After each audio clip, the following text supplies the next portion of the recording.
Bapak dan Ibu yang saya hormati, ada satu hal yang sering muncul ketika usia seseorang sudah melewati 60 tahun. Hal ini jarang dibicarakan secara terbuka, tetapi banyak yang merasakannya di dalam hati. Perasaan itu bukan tentang sakit di lutut, bukan juga tentang tubuh yang mulai cepat lelah, bukan pula tentang rambut yang mulai memutih. Perasaan itu adalah kesunyian. Rumah yang dulu terasa hidup perlahan menjadi lebih sunyi. Anak-anak sudah tumbuh dewasa. Mereka memiliki keluarga sendiri, pekerjaan sendiri, kesibukan sendiri. Mereka tetap menyayangi orang tua mereka, tetapi kehidupan mereka sudah berjalan ke arah yang berbeda. Pagi hari mungkin masih sama seperti dulu. Matahari tetap terbit, udara pagi tetap terasa segar. Tetapi suasana rumah tidak lagi seperti dulu. Meja makan yang dahulu penuh suara, kini sering hanya ditemani satu kursi. Televisi menyala, tetapi tidak ada yang benar-benar menonton bersama. Percakapan yang dulu mengalir setiap hari, kini berganti dengan keheningan yang panjang. Dan dalam keheningan itu, kadang muncul satu pertanyaan yang sangat jujur. Apakah saya masih boleh memiliki teman hidup? Pertanyaan itu sering muncul diam-diam. Kadang seseorang merasa ragu, bahkan untuk memikirkannya. Karena banyak orang beranggapan bahwa di usia tua, seseorang seharusnya tidak lagi memikirkan pernikahan.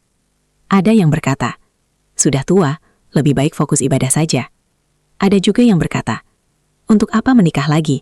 Bukankah anak-anak sudah ada? Namun kenyataannya, manusia tetap manusia. Hati manusia tetap membutuhkan kehangatan, perhatian, dan kebersamaan. Tidak ada usia yang membuat seseorang berhenti membutuhkan teman berbagi. Karena itu, tidak mengherankan jika banyak orang di usia 60 tahun ke atas mulai mempertimbangkan kemungkinan untuk menikah lagi. Bukan karena ingin mengulang masa muda, bukan karena mencari sensasi baru, tetapi karena ingin menjalani sisa kehidupan dengan teman yang bisa berjalan bersama. Seseorang yang bisa diajak berbicara di pagi hari, seseorang yang bisa diajak berjalan santai di sore hari, seseorang yang sekadar duduk bersama tanpa merasa sendiri. Namun sebelum seseorang mengambil keputusan besar seperti itu, ada beberapa hal penting yang perlu dipahami dengan jernih. Karena menikah lagi di usia senja tidak sama dengan menikah di usia muda. Ada pengalaman hidup yang panjang, ada keluarga yang perlu dipertimbangkan, ada kebiasaan yang sudah terbentuk puluhan tahun. Semua hal itu membuat keputusan untuk menikah kembali menjadi sesuatu yang perlu dipikirkan dengan sangat matang. Sebelum kita membahas lebih jauh, saya ingin mengajak Bapak dan Ibu berinteraksi sebentar. Tuliskan di kolom komentar, Bapak dan Ibu menonton dari kota mana hari ini? Apakah dari Jakarta, Surabaya, Yogyakarta, Bandung, Medan, Makassar, atau mungkin dari kota kecil yang penuh kenangan masa muda? Dengan saling berbagi seperti ini, kita seperti sedang duduk bersama dalam satu ruang yang sama. Berbincang dengan tenang tentang kehidupan, tentang pengalaman, dan tentang hal-hal yang sering kita simpan di dalam hati. Dalam video ini, kita akan membahas 5 kebenaran penting tentang menikah lagi di usia 60 tahun. 5 hal yang sering tidak dibicarakan, tetapi sangat menentukan apakah keputusan tersebut akan membawa kebahagiaan atau justru menghadirkan masalah baru. Mari kita mulai dengan kebenaran yang pertama. Kebenaran pertama. Cinta saja tidak cukup. Banyak orang percaya bahwa jika dua orang saling mencintai, maka pernikahan pasti akan berjalan dengan baik. Pemikiran seperti ini sering benar di usia muda. Ketika seseorang masih berusia 20 atau 30 tahun, cinta sering menjadi kekuatan besar yang membuat dua orang mampu melewati banyak hal. Mereka rela pindah kota, rela menyesuaikan diri dengan kebiasaan baru, rela belajar memahami pasangan mereka. Namun ketika seseorang sudah melewati usia 60 tahun, kehidupan biasanya sudah memiliki pola yang sangat kuat. Kebiasaan bangun pagi sudah terbentuk selama puluhan tahun. Cara makan sudah menjadi rutinitas. Cara menghabiskan waktu juga sudah sangat terbiasa. Perbedaan kecil yang dulu terasa ringan bisa menjadi lebih terasa di usia lanjut. Bayangkan seseorang yang terbiasa tidur pukul 9 malam. Setiap malam ia mematikan lampu, membaca doa, dan langsung beristirahat. Namun pasangannya terbiasa menonton televisi hingga tengah malam. Awalnya mungkin terasa sepele, tetapi ketika hal itu terjadi setiap hari, perlahan bisa menimbulkan ketegangan kecil. Hal yang sama juga bisa terjadi dalam kebiasaan lain. Ada orang yang sangat disiplin dalam menjaga makanan sehat. Mereka lebih suka makanan rebus, sayuran, dan buah. Namun pasangannya mungkin masih menikmati gorengan, makanan manis, dan minuman yang tidak terlalu sehat. Perbedaan seperti ini tidak salah. Hanya saja, jika tidak dibicarakan sejak awal, hal-hal kecil seperti ini bisa menjadi sumber konflik. Karena itu, sebelum menikah lagi di usia senja, penting untuk mengenal pasangan secara lebih mendalam. Bicarakan kebiasaan hidup sehari-hari. Bicarakan rutinitas yang sudah dijalani selama bertahun-tahun. Karena di usia ini, yang paling dibutuhkan bukan hanya rasa cinta, tetapi juga keselarasan dalam menjalani kehidupan sehari-hari. Kebenaran kedua, restu anak bisa menjadi ujian terbesar. Salah satu hal yang paling sering membuat seseorang ragu untuk menikah lagi di usia senja adalah reaksi anak-anak mereka. Banyak orang tua sebenarnya memiliki keinginan untuk membuka lembaran baru. Namun langkah mereka sering terhenti karena memikirkan perasaan keluarga. Anak-anak mungkin merasa tidak nyaman dengan keputusan tersebut. Ada yang merasa khawatir kasih sayang orang tua akan berubah. Ada yang takut terjadi konflik dalam keluarga. Ada juga yang memikirkan masalah warisan. Semua kekhawatiran itu sebenarnya sangat manusiawi. Namun penting juga untuk diingat bahwa orang tua juga memiliki kehidupan mereka sendiri.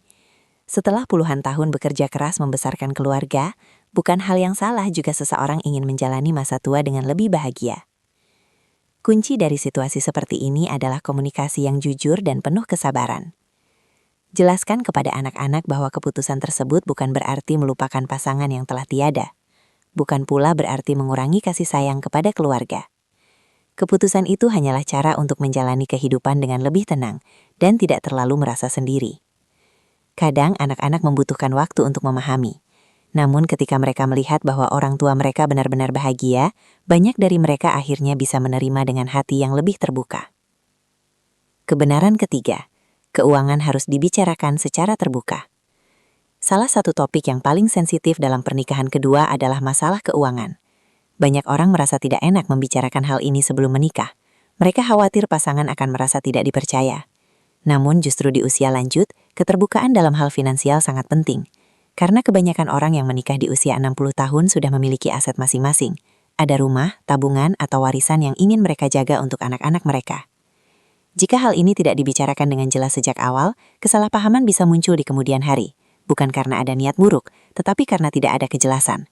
Karena itu banyak pasangan lansia yang memilih membuat kesepakatan finansial sebelum menikah.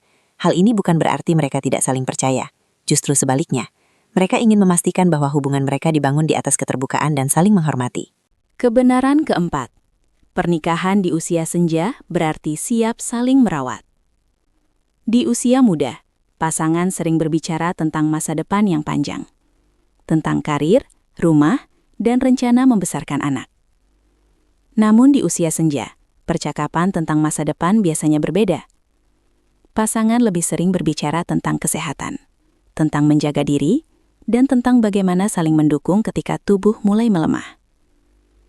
Menikah di usia 60 tahun berarti siap menghadapi kemungkinan bahwa suatu hari salah satu pasangan akan membutuhkan perawatan. Mungkin harus menemani pasangan berobat, mungkin harus membantu dalam hal-hal sederhana seperti mengingatkan minum obat atau menemani ke rumah sakit. Hal-hal seperti ini mungkin tidak selalu mudah, namun justru disitulah makna cinta yang sebenarnya. Cinta di usia senja bukan lagi tentang kata-kata romantis atau kejutan besar. Cinta di usia senja sering terlihat dalam tindakan kecil yang dilakukan setiap hari. Kebenaran kelima, jangan menikah hanya karena takut kesepian. Kesepian memang bisa menjadi perasaan yang sangat kuat. Ketika seseorang hidup sendiri terlalu lama, keinginan untuk memiliki teman sering muncul dengan sangat kuat. Namun menikah hanya karena ingin menghilangkan rasa sepi bisa menjadi keputusan yang terburu-buru. Karena kehadiran seseorang tidak selalu otomatis menghilangkan kesepian. Hubungan yang sehat di usia senja harus dibangun di atas persahabatan yang tulus. Dua orang yang merasa nyaman berbicara bersama, nyaman tertawa bersama, nyaman bahkan ketika hanya duduk dalam diam. Jika pernikahan dibangun di atas rasa nyaman dan saling menghargai, hubungan tersebut biasanya akan terasa lebih damai. Namun jika pernikahan hanya dilakukan untuk menghindari kesepian, hubungan itu seringkali terasa berat. Karena kesepian sebenarnya bukan hanya tentang tidak adanya orang lain. kesepian seringkali tentang hati yang belum benar-benar merasa terhubung. Bapak dan Ibu yang saya hormati, menikah lagi di usia 60 tahun bukanlah sesuatu yang salah. Banyak orang justru menemukan kebahagiaan baru ketika mereka berani membuka hati untuk kembali mencintai. Namun, seperti semua keputusan besar dalam hidup, langkah ini perlu diambil dengan kesadaran dan kebijaksanaan. Kita sudah membahas 5 kebenaran penting, bahwa cinta saja tidak cukup tanpa kecocokan hidup, bahwa keluarga dan anak bisa menjadi ujian yang perlu dihadapi dengan bijak, bahwa keterbukaan tentang keuangan sangat penting, bahwa pernikahan di usia lanjut berarti siap saling merawat, dan yang paling penting, bahwa pernikahan seharusnya lahir dari ketenangan hati, bukan sekadar pelarian dari kesepian. Jika semua hal ini dipahami dengan baik, maka pernikahan di usia senja bukanlah sesuatu yang perlu ditakuti, justru bisa menjadi perjalanan yang penuh kedamaian. Karena pada akhirnya, yang paling penting dalam hidup bukanlah seberapa panjang perjalanan kita, tetapi dengan siapa kita berjalan dan bagaimana kita menjalani setiap langkah dengan hati yang tenang. Jika Bapak dan Ibu merasa pembahasan ini bermanfaat, jangan ragu untuk membagikannya kepada teman atau keluarga yang mungkin sedang memikirkan hal yang sama. Sampai jumpa di pembahasan berikutnya, tetap sehat, tetap semangat, dan semoga kehidupan kita selalu dipenuhi kedamaian.